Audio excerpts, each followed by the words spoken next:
I was going to Kruger on a Monday. Lord knows that I would be flying.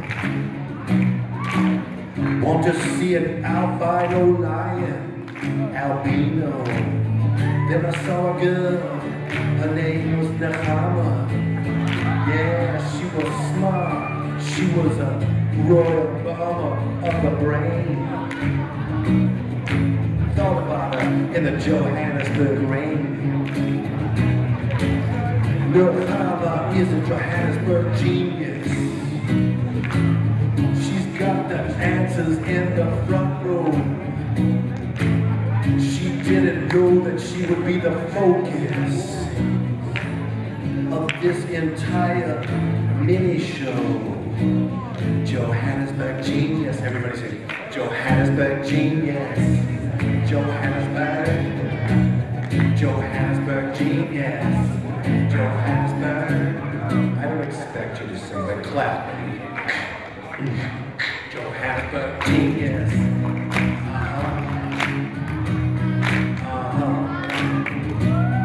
Johannesburg genius. Johannesburg genius. Thank you, ladies and gentlemen. How many minutes?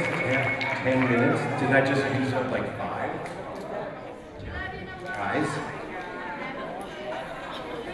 I'm putting the guitar down and coming near you. Well, look at that. Cool, looks like Parliament Funkadelic with the glasses. If anyone knows who Parliament Funkadelic is, I would think you're a strange child. Okay, so we have a little time. Question. How old are you? 11. So you're 11. It looks like you're about one of the youngest people here. How old are you? 12. So about 11, 12. You guys are what, like 20, 22? How old are you? So you're probably young, so here. Okay. May I have your attention? Question. Should I talk to you as little children? And go, here's how adults talk to children. I'll show you. We have learned that through the ages, there are individuals who have come to this country to encounter certain situations that we could find of the probity to and the insurance law. Does that not sound like an adult talking? So, should we talk in a real tone to one another? Let me ask another question. When you talk to adults, do you sometimes feel that they come, you're a very wise child, come with me. Everyone knows you're smart. So now this is a frank question. You don't have to be clever, just frank. May I have your attention? What's your name, by the way? Benjamin? Now, I just noticed, first of all, everyone looks super smart. You just caught my eye, another smart kid, but definitely smart. How old are you? 14. 14? No, sometimes I forget too. I'm 58. So old. How I got that old, I'll never know, but I survived. I didn't die. Thank God. That's how you get older. So, 14-year-old, you're basically a man. In primitive tribes, you could be a warrior. You could kill people, but thank God you don't have to. Unless you want to. It's your thing. I'm not judging. Do you sometimes feel, and this is a question for everyone, and sort of be answering for everyone, not that you have everyone's opinion. Do you sometimes feel when adults talk to you, oftentimes, they're like in another world, they're not actually listening to you? Yeah. So here's what I used to think when I was a kid. You pretend you're the adult. No, I'll be the adult, and I'll ask you an adult question, which is the most boring question any adult can ever ask a kid. And the reason it's boring because they don't want the answer. So, how are you doing in school? And then you start answering like I played. How are you doing in school? Fine. Yeah, so hey, Helen, how are you? Like they totally ignore you. Then there are adults who don't see that kids. There's no difference between adults and kids, really. We're like human beings alive at the same time. Does that register? Yeah. Thank you. And I thought, it does. I wish I had the guitar, but I used that one song for Nechama. And Nechama, I hope I wasn't putting you on the spot.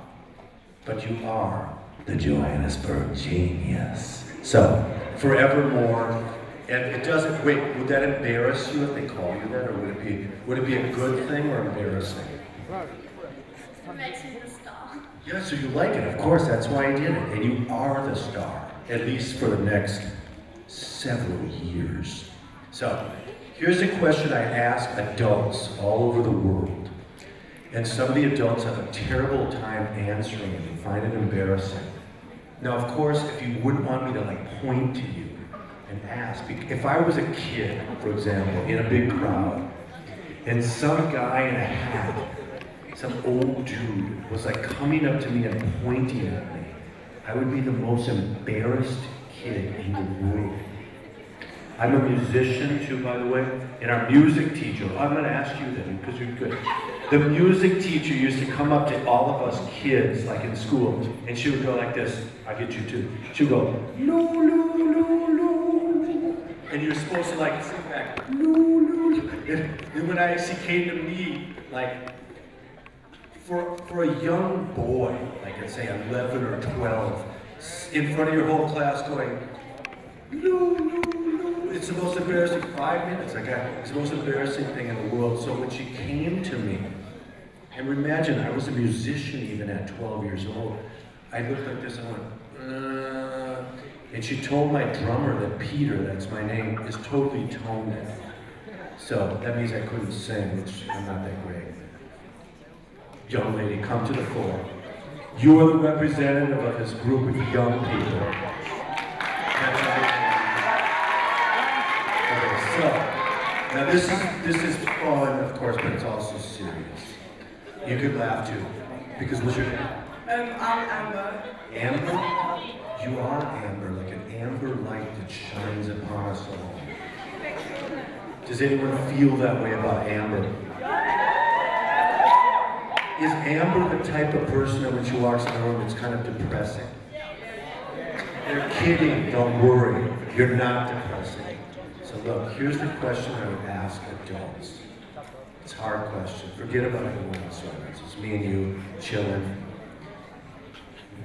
Do you, and think about it, don't say nothing. Don't bow out of this. If you had to think, is this a philosophical question? You're old enough for these questions.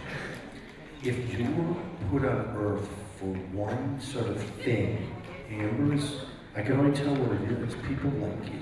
You have leadership qualities. Do you feel that you do? Sometimes. Yeah, and humble too. What would you say you were put on earth to do? Think about it. And not just a job. What sort of attribute? What do you bring to the world?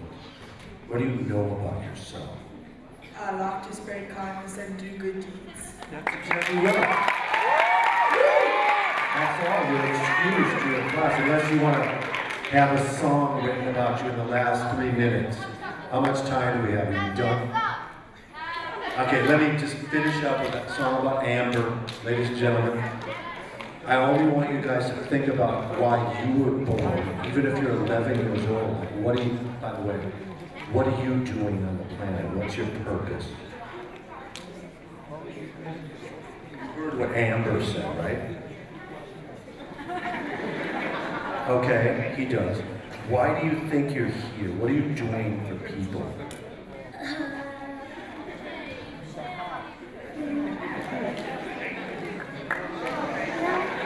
He said, wait a minute, he said helping them. Ladies and gentlemen, come here.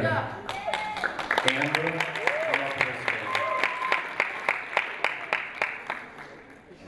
Here, help me by holding the water. Put it there, guard it so nobody drinks it.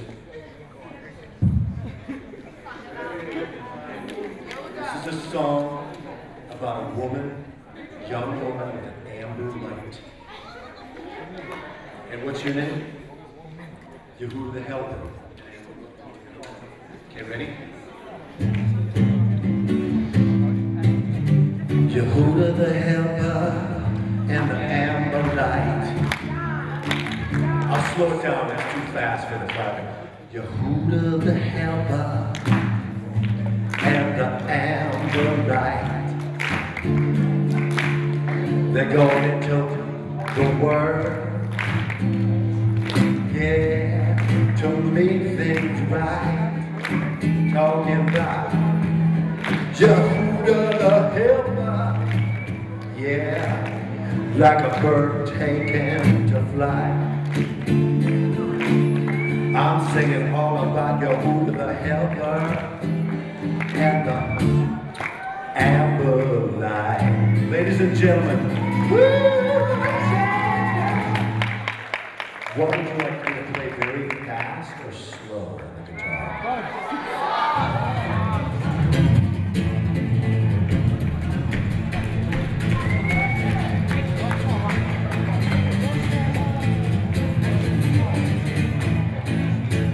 Thank you, ladies and gentlemen.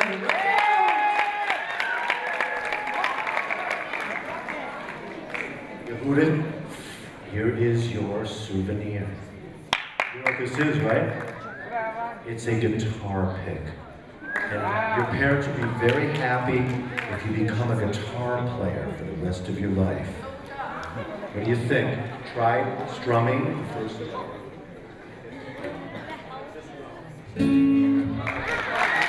This is good for a kid's self-esteem. When I announce him like it's a start of a big show, when he hits the chord, freak out with applause. Ladies and gentlemen, you've heard about him in the news. Well, now it's time to listen to the strum of the young Jew, Yehuda.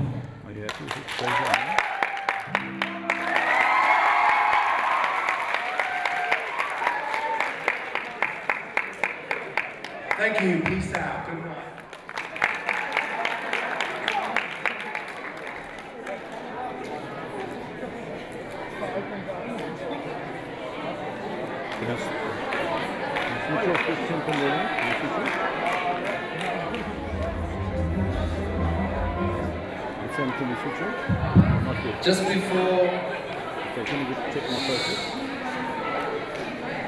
Just before your next speaker, I just wanted to welcome all of you here today to Sinai Next 2018.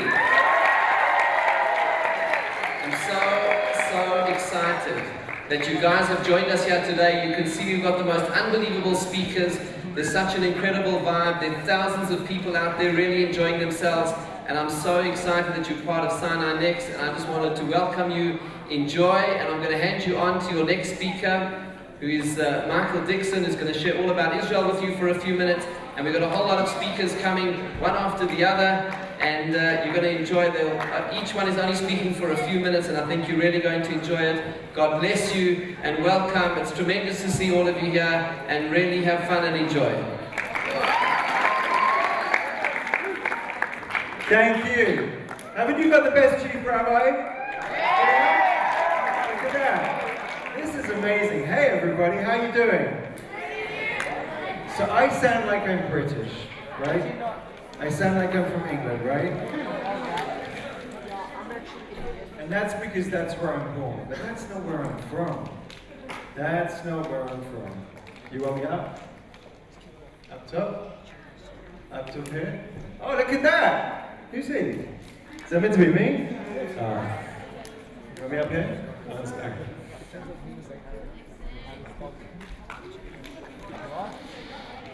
Okay, you guys look much better looking from up here. Much better.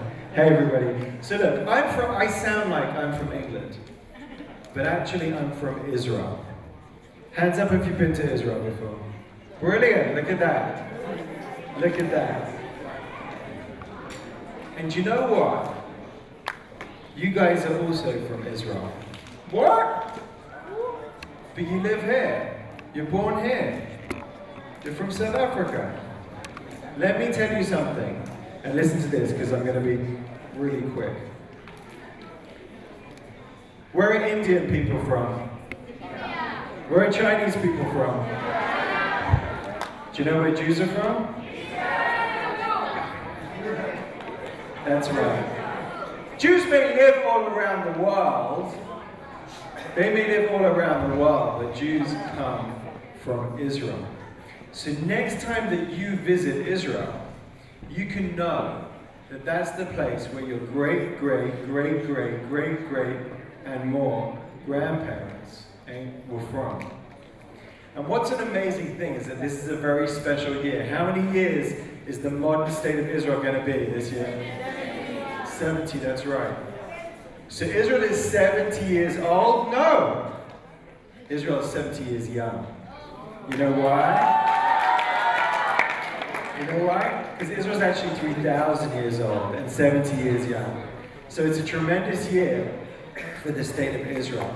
And the truth is, even though I was born in the UK, and I live in Israel, and my kids are Israeli, and you guys are living in South Africa, we are all part of one big Jewish family.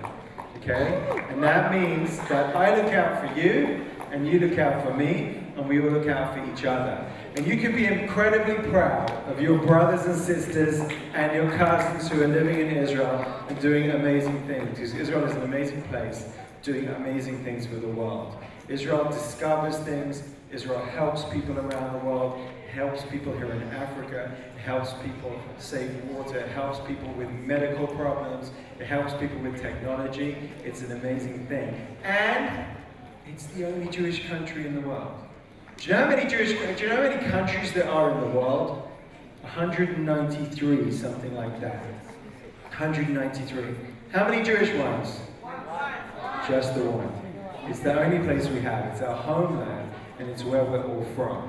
So it's actually where all of our stories begin, and that's why Israel is so special to all of us, because that's where the Jewish story begins. And there's a word for that. Let's just give you a complicated word to throw out there. The word is indigenous. Anyone ever hear that word before? You guys have. Indigenous. What does indigenous mean? Indigenous. It means the place where you come from. So you are all the indigenous people of Israel. Think about that. You come from a place that is older than most countries in the world. You come from a place that is 3,000 years old. That makes you part of an amazing Jewish people and part of an amazing Jewish story. Now this thing is called Sinai Next, right? And that's because we need you. You are the next people. You are the next link in the chain. You're the next people that are going to represent the hopes and the dreams of the Jewish people here in South Africa and around the world. Put your hands up if you have more than 10 friends on Facebook. Okay? Keep your hands up. Or you know what, or anything. Instagram, or Twitter, or anything like that. Okay, keep your hands up if you've got more than 50. Keep your hands up if you've got more than 100. Whoa, I'm going to play too.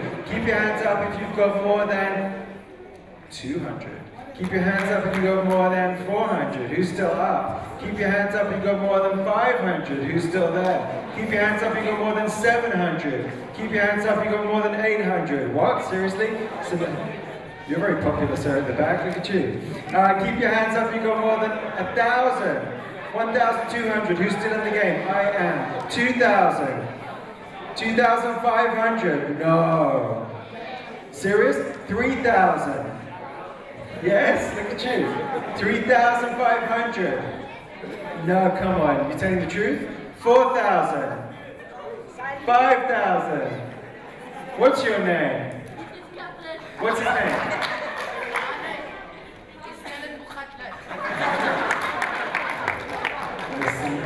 I don't want to say anything. There may be some not truth-telling going on over there. Anyway, you guys are seriously popular. But whether you've got 10 friends or 100 friends online, or 10 friends or 20 friends or however many friends in real life, do you know what you guys have? And this is what I'll finish with. You guys have influence. It means you have power. It means you can tell people things and you can help them understand things better. And that means that you can help tell them Israel's story. And that's what I'm going to ask you to do. Because I'm part of your family from Israel.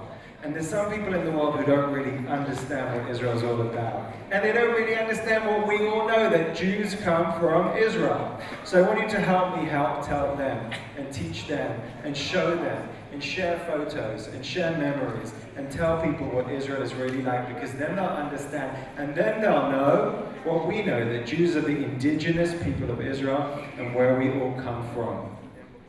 So I want you to help me do that. Would you help me do that? Does anyone use Twitter here, or is that not fashionable anymore? Okay, so in any which way you do, I'd love you to continue telling Israel's story. We've had the most amazing time here. We live back in Israel, so when you come to Israel, come see us. I work for an organization called Stand With Us. Anybody heard of Stand With Us? Say yes. Good. Okay, so you can get more information about Israel on standwithus.com. If you're on Facebook or Instagram, follow us at Stand With Us. If you're on Twitter, my name is @MichaelDixon. If there's anything you need to do with Israel, be in touch with us and come and see us next time you're there, because we love to see our family, and we are all Jewish family, and we all originate from Israel. Guys, thanks for having me. Enjoy Sinai Next. Thank you.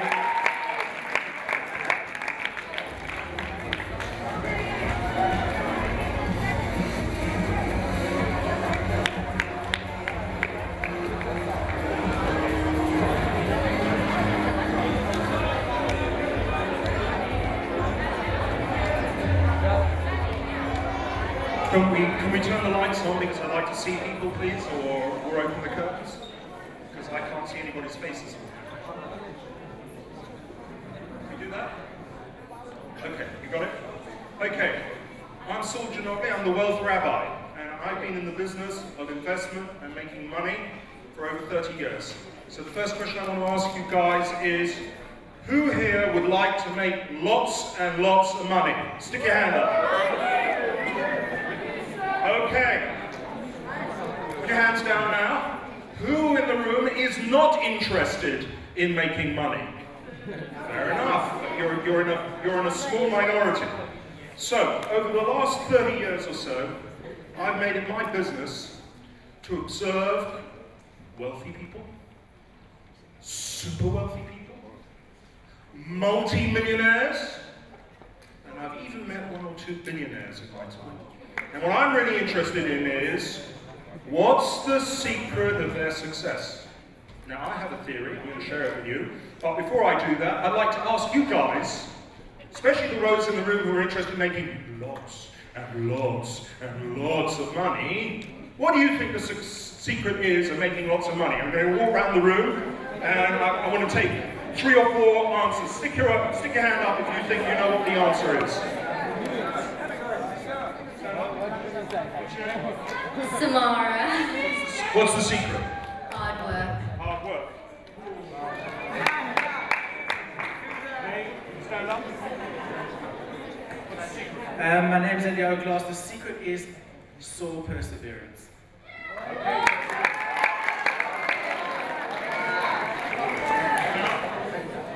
What's your name? Okay, that's a mouthful. Okay, secret of success. Financial success. Having a good attitude and loving everyone. Oh, interesting.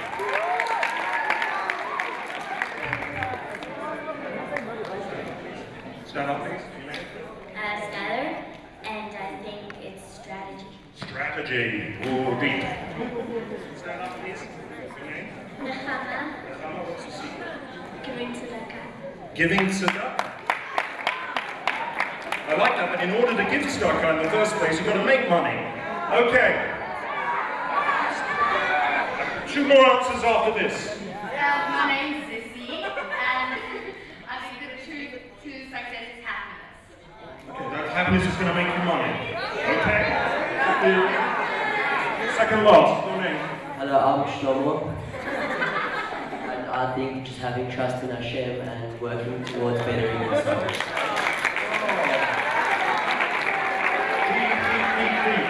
You're the last one on, sir. Now stand up.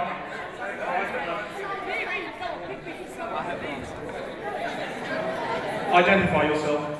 My name is Dylan Bachatlet, and the secret is to be kind. Be kind.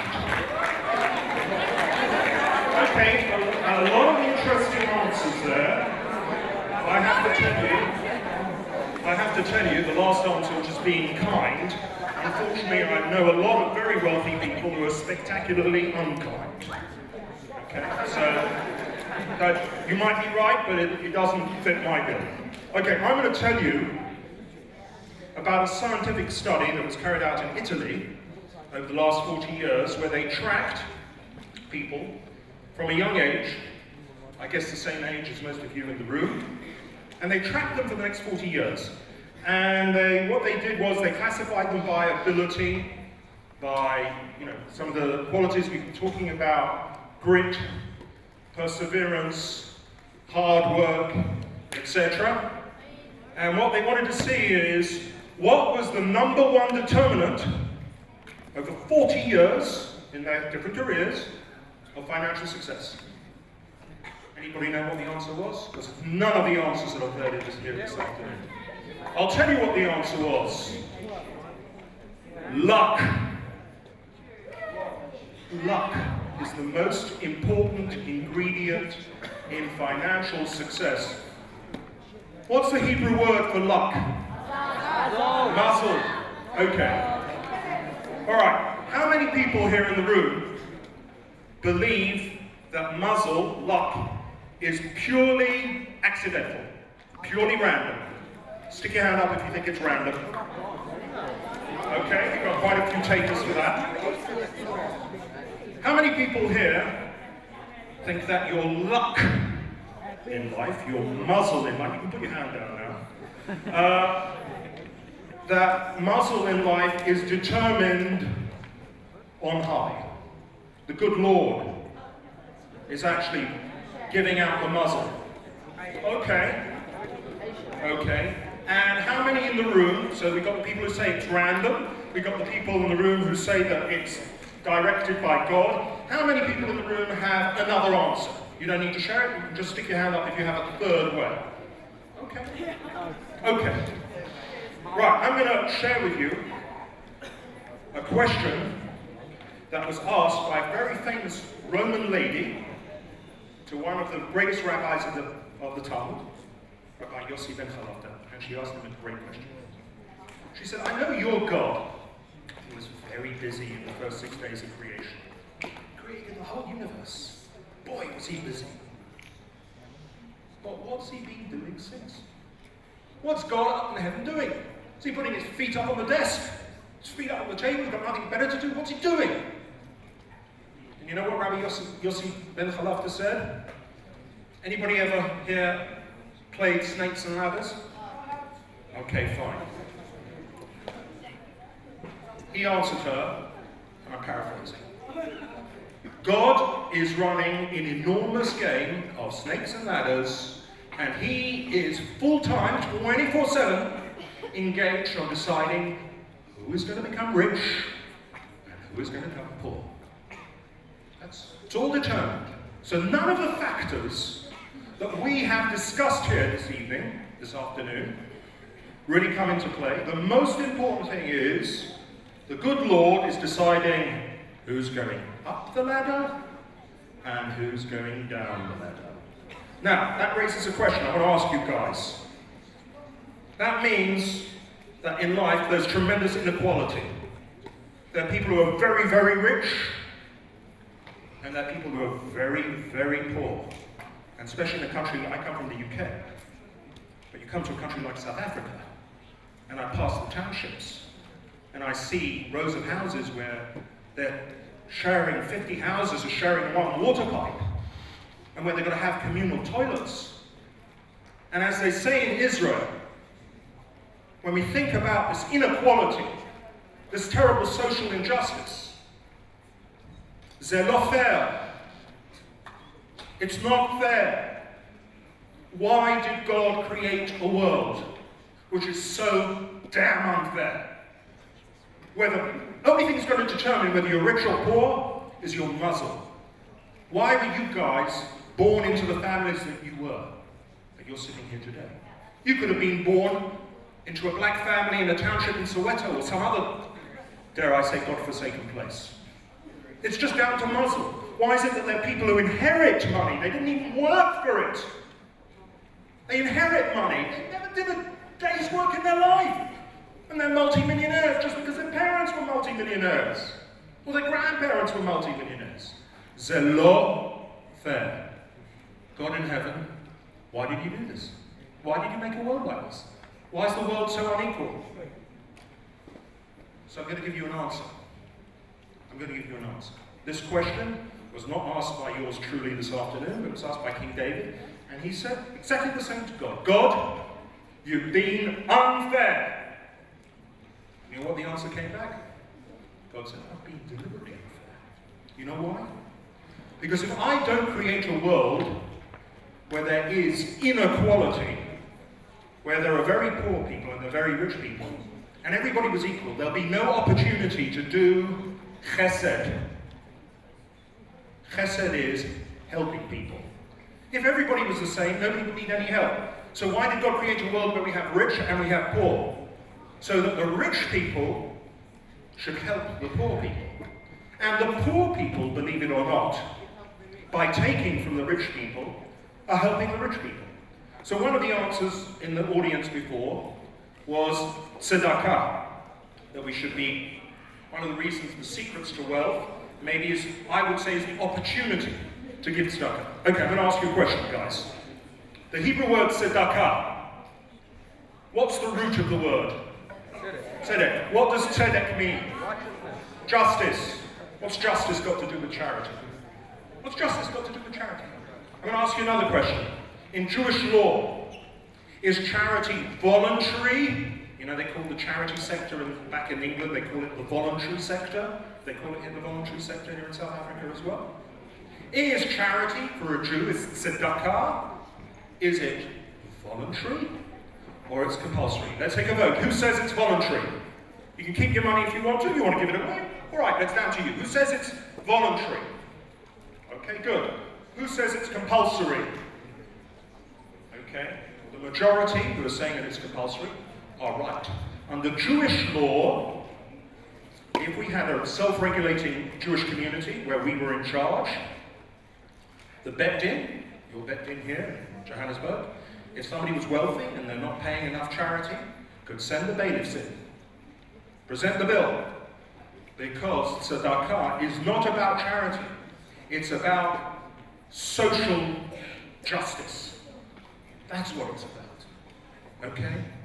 So really, what we see here is, when it comes down to it, I asked you, what's the secret sauce? The secret sauce for being wealthy is actually the good Lord.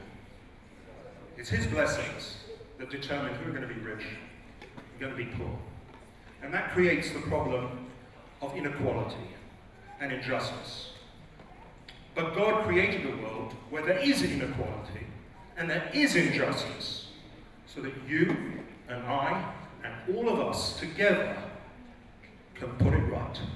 That's called tikkun olam, putting the world right. So you young people, I'm an old guy now, I'm already 56, I'm over the hill, okay? I've already grandfathered. You're the next generation. You live in a country where you understand the difference between the rich and the poor. You come from a community which is outstandingly generous and understands the meaning of the stuff. But we can't rest on our laurels.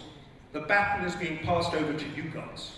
And when you go out in the world, and please God, I please bless each and every one of you, you should be rich and you should be wealthy. You should make as much money as you can. Do it correctly, do it legitimately, do it within the law. But I bless you should be really, really prosperous.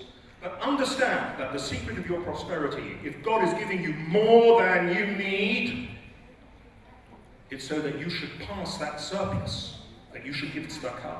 Anybody know how much tzedakah a Jew is supposed to give? 10%? Anybody say more than 10%? How much? If it's more than 10%, how much? Give me a percentage. Yeah, you. 25%. 25%. Okay, I'm going to tell you what the halacha is. Midat beinonit, the okay, just average, okay, maybe you get a grade B, is 10% of your net income. That's after all taxes. Okay? On capital receipts, if you have an inheritance, you should give 10% as well. That's average. But the best and the optimum is you give 20% away. So, it's over to you guys. Go out there, make lots of money, but make sure that you help those people who are less fortunate than you. Thank you very much. I speak Strine. Do you know what that is? Australian Strine. So if you don't understand anything that I'm saying, just put up your hand, because I speak very differently than you. I want to do something with you which the adults found really difficult, but I think you can do it much more easily. And that's called meditation. Real serious stuff. And what I'm going to do is first tell you why, then I'm going to tell you what, and then we're going to do it. No, you won't have to do that. Meditation, most of you have an impression of Eastern meditation, where you sort of sit in funny postures and say funny sounds. That's not the meditation I'm talking about. I'm talking about meditation to give you better results in your exams. I'm talking about meditation so that you are able to get forward in life to university with better results.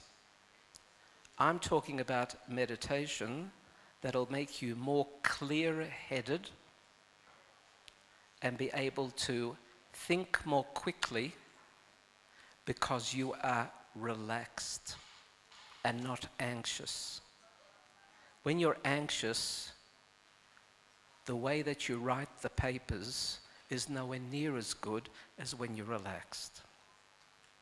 So the particular meditation exercise I'm going to do with you is for the purpose of relaxation before an exam.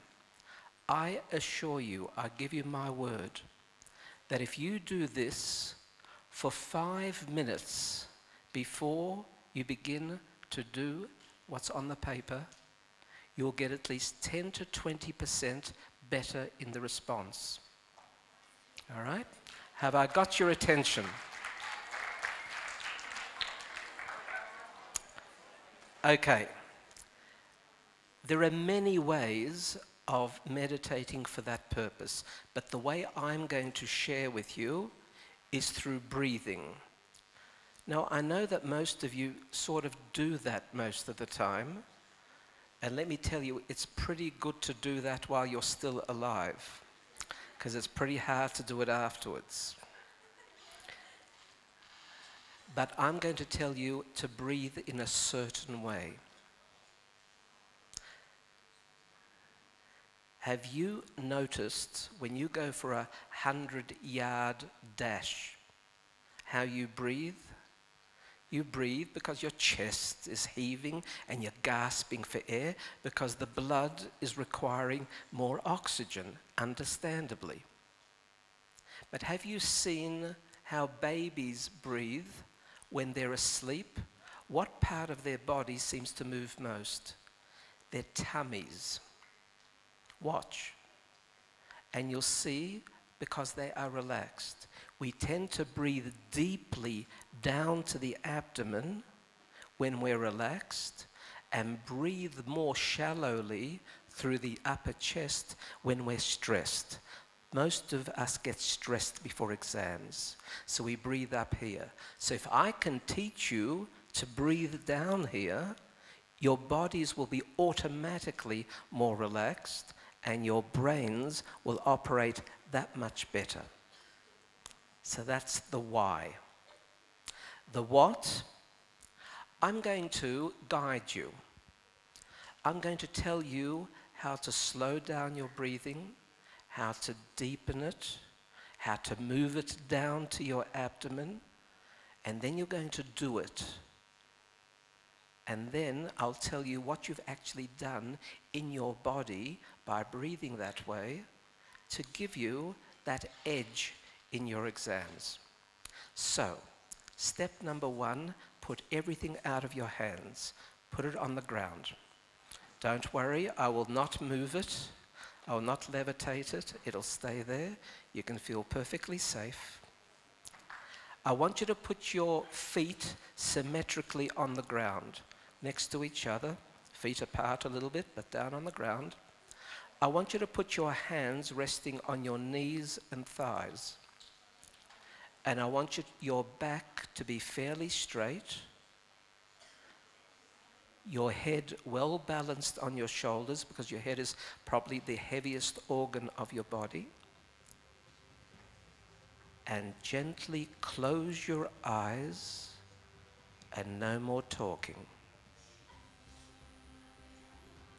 And just become aware of the sounds that are filtering in from the outside.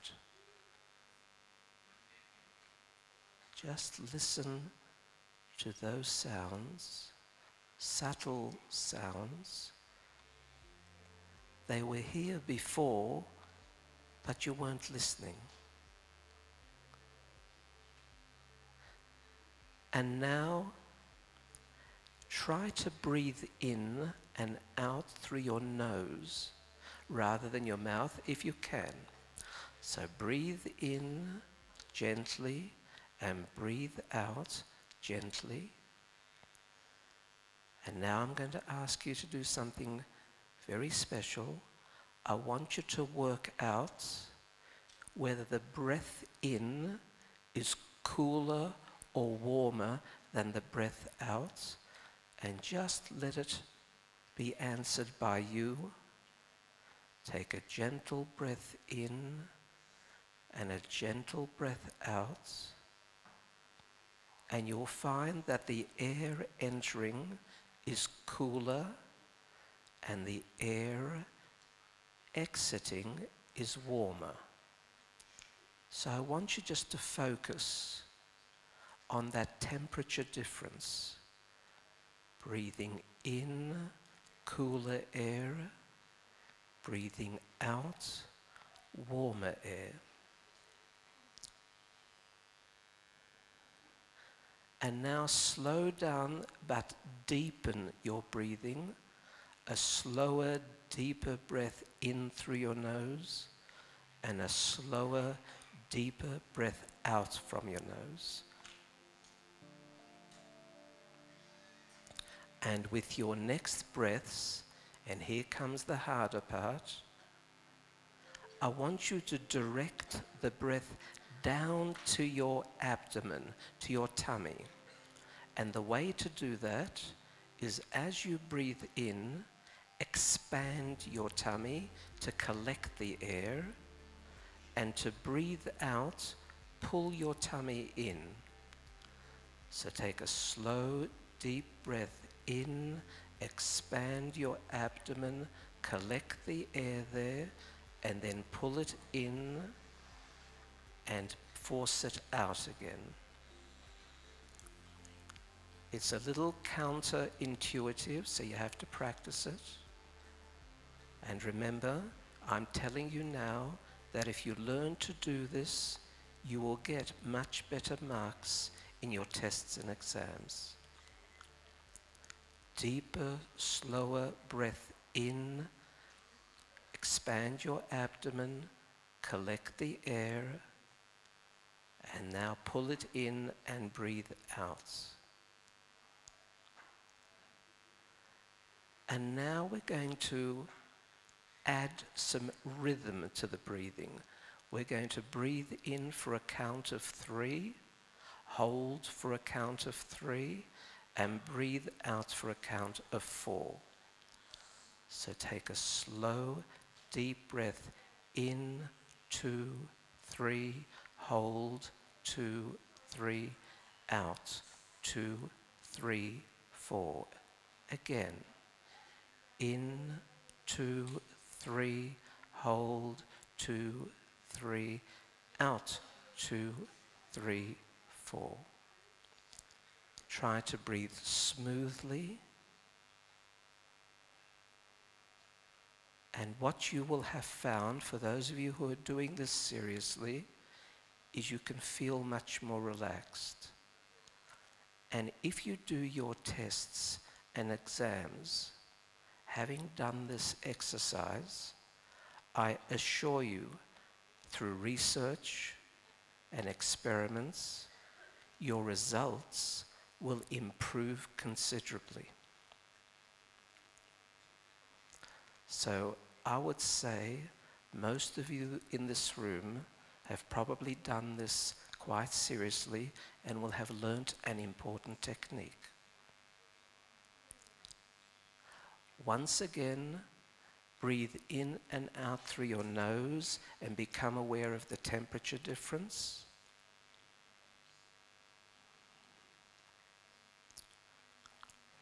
Begin moving your fingers and your toes now, here in the room. Move your fingers now, move your toes, and gently begin to open your eyes, coming all the way back. I want to tell you that if you were in a laboratory and your body was wired up to measure how your body is functioning, and this has been done, we will have seen a difference in your heart rate, a difference in your skin resistance, a difference in the alpha wave and beta wave and theta wave from your brain. We will have measured real changes in the body that you created. And that's the measurement of relaxed state. And I assure you, and I'm saying it again, if you take this seriously and be able to create that state, relaxed state, your brain operates much, much more clearly and much better. Of course, doing it once now doesn't make it happen for you.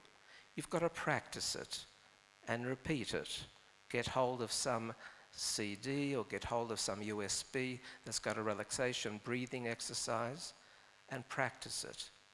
And you'll find if you even do it once or twice a day for 3-4 minutes, it becomes something you can do automatically, and it'll become for you a practice that leads to a lot of success. So I hope that these few minutes have been useful, and I look forward to hearing from you much better results. Thank you.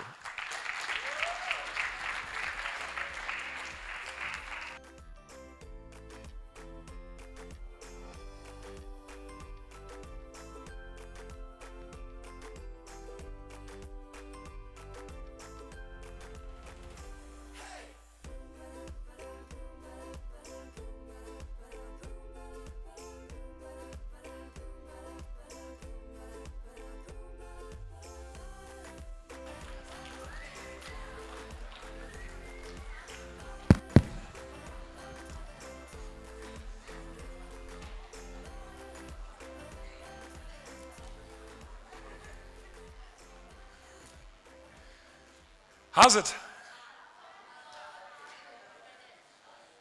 Lekker is a cracker, yeah? So, that's me, and I come from Scotland. I didn't bring my skirt with me, but you can trust me, I'm Scottish.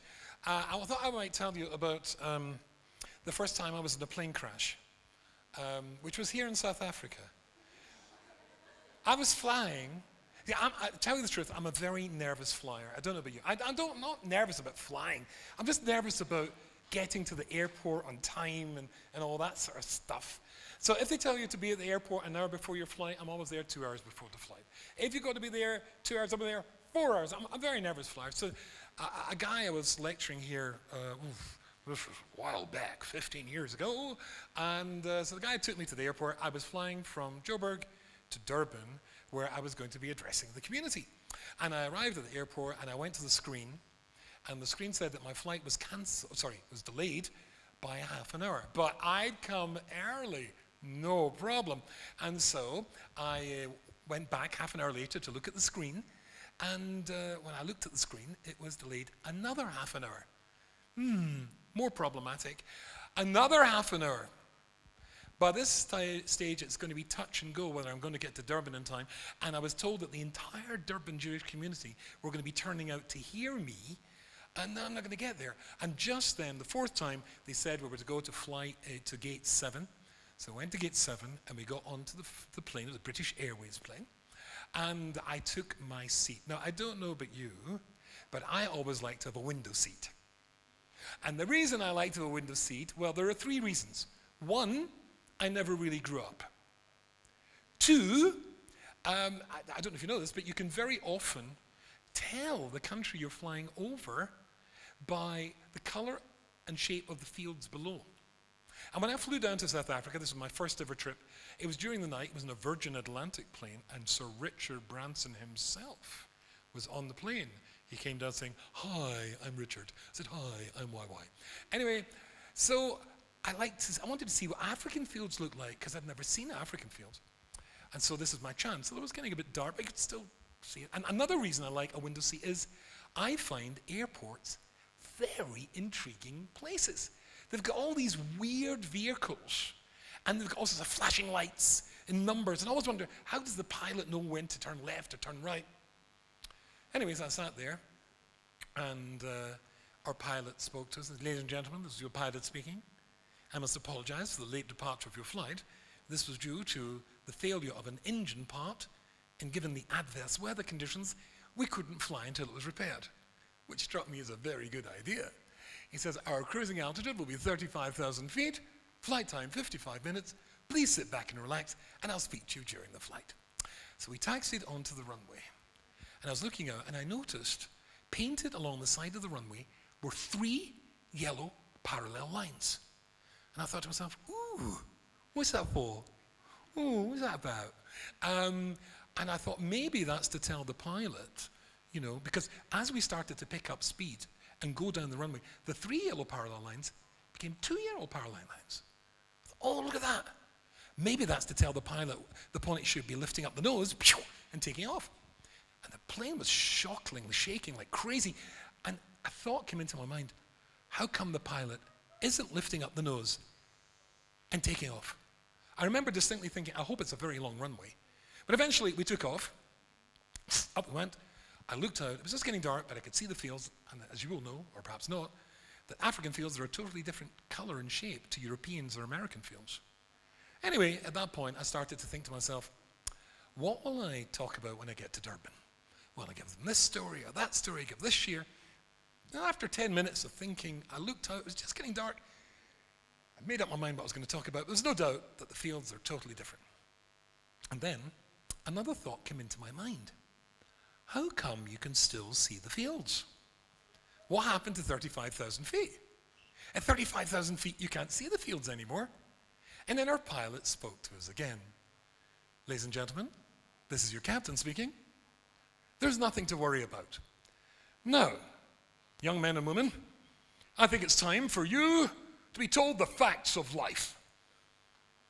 There are certain professions you should be aware of that use certain key phrases that you must be alert to. When your doctor, for example, tells you you may experience some discomfort, what he really means is acute agony. When your dentist tells you, I'll just be a few more minutes, he means you're going to be writhing in the chair for half an hour. When your lawyer tells you it won't cost you much, means you're bankrupt. And when your pilot tells you there's nothing to worry about, it means that he thinks you're going to die. And in this particular occasion, what we had nothing to worry about was, as he explained to us, the fact that we had lost the front wheels on takeoff. Is that all? Oh, goody. I thought we were in trouble. And because of my superior rabbinic brain, check it, I thought to myself, this is absolutely true. I remember thinking, oh, that's okay. We're up.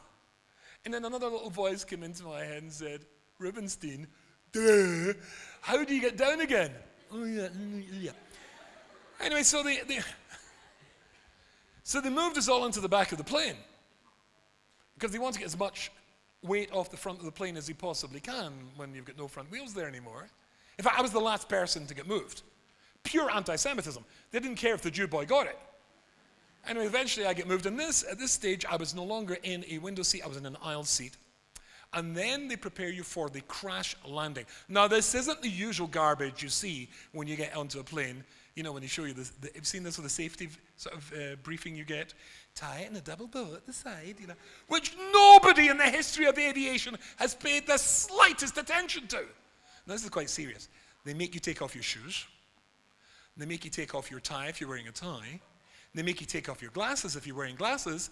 And then you've got to practice the brace or the crash position, which is where you put your hands on your head and you press as hard as you can into the seat in front of you. So not only are you going to die, you're going to get a sore back at the same time. There was a young lady in the seat opposite me across the aisle, and she got very upset because they'd made her take off her glasses. So the the stewardess, you're not allowed to say that incidentally anymore, it's not politically correct.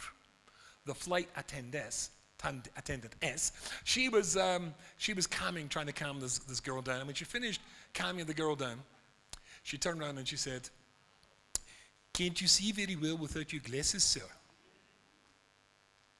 I said, "Pardon? Can't you see very well without your glasses, sir?" Boys and girls, I would like you to consider that question for just a few seconds.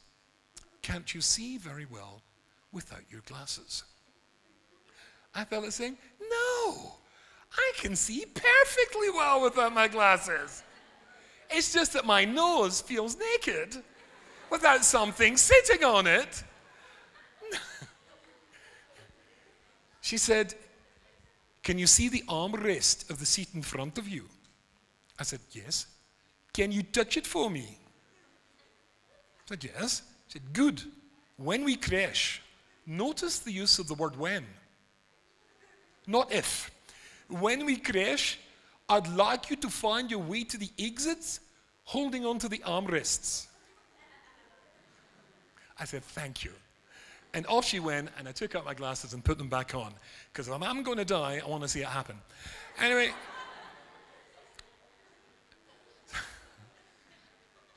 So then we were just flying around in circles because we weren't going to Durban. When they realized that they'd lost the front wheels, then basically we were just flying around to use up as much fuel as we possibly could. And so it was actually a very interesting thing because it was the month of Elul, which leads up to Rosh Hashanah, the Day of Judgment, when everything that's going to be happening to us, that's you as an individual, that's your family, that's the community and the whole of the Jewish people, is being decided. And one of our prayers that we say when it comes to Rosh Hashanah is that God, the things I've done wrong, there are so many, I can't even start to remember what they are. I have to tell you, when you think you're going to die, and I really did think I was going to die, you know exactly and precisely what your shortcomings are, what a person you really are.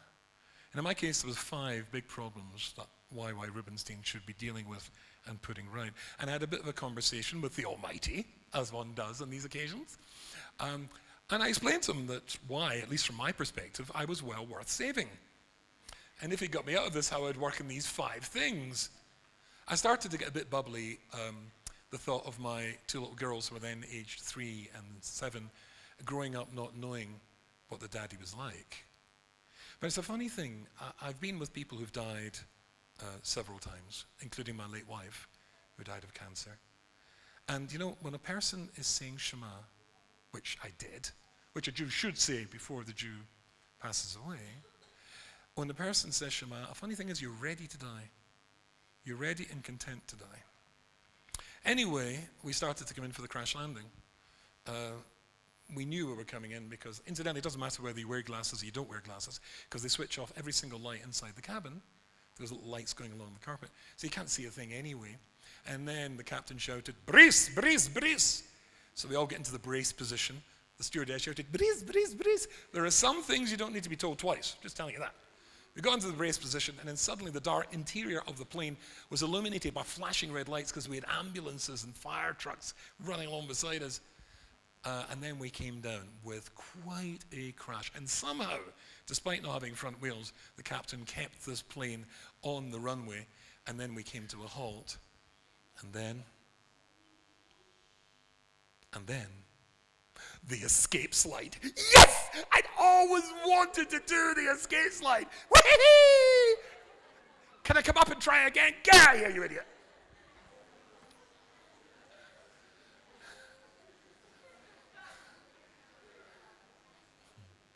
But it's an incredible thing, because really, when you're in a situation like that, you really get to know who and what you're like. And very often, because you're young Jewish people, and particularly the world turns around and tells you sometimes that Jews are bad guys. We're the bad guys. And we oppress people. And we're horrible, and we're stingy and miserly and all that sort of stuff. And you know what the funny thing is? That when people tell you that, you come to, that's how you come to see yourself. Have you heard of something called Stockholm Syndrome? During the 1970s, when terrorism became a major industry, very often when they took people captive, usually Palestinian terrorists, executed some of the people in front of the other captives. But when special forces arrived to come to liberate them, the weird thing was that they were protecting the guys who were trying to kill them a few moments ago. And it's a funny thing, because you see, if you're being treated very badly, very often it's a psychological technique, a psychological mechanism that clicks in, that you start to see yourself through the eyes of the person who's oppressing you. If they called you fatty at school, or stupid at school, or specky, or whatever it was, you start to see yourself like that. You take on the view of the bully. And you know, it's a funny thing, because who you really are is something that you might never ever come across unless you're in a plane crash, and that would be a terribly sad thing. I remember there was a big fundraising dinner in Manchester in England, which I used to live in, and there was to be two guest speakers. The first guest speaker was myself, and the other guest speaker was a non-Jewish guy who was called Lord Tony Pandy. He was a Speaker of the House of Commons in England, a Methodist minister, and a great friend of the Jews. He was an old man, lived in London, and he was dying of cancer, but when his beloved Jewish people, he was a great friend of the Jews, needed somebody to come and speak at a Jewish fundraiser, he schlepped up in the train. And he was to speak first. I don't know if you ever just see somebody totally fall in love with the guy straight away. I mean, this guy was such an old guy in his 80s, but such a sweet guy.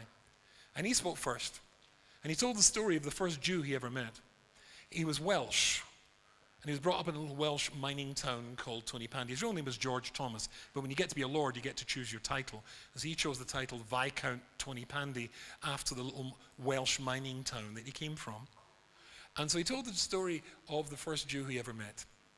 There was a Jew there, and this Jew was called Mr. Isaacs.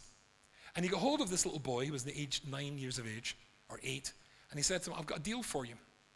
If you come into my house on a Friday night and a Saturday morning to light my coal fire, because a Jew can't light a coal fire on Shabbat, but non-Jewish people can help you out. If you do that, you earn tuppence. In the UK, there's a 2-penny piece, tuppenny bit. And so he was so excited, and he agreed. So he came back to show his first wage, this little boy, to his mother. Mother was a strict Methodist lady. She was washing the dishes, and she stops, so she sees a little boy holding up his prize, his tuppence. So she turned around and she said, where did you get that, boy? He said, the Jew, Mr. Isaacs, he gave it to me, Mum. After going to his house on a Friday night, and on a Saturday morning, after light his coal fire, if I do that every week, I get a tuppence. His mother said, take it back, boy. And Viscount Tony Pandy, telling this story to the Jewish audience, said he remembered he had tears in his eye. He said, but Mum, he said I could have it. Take it back, boy. But why?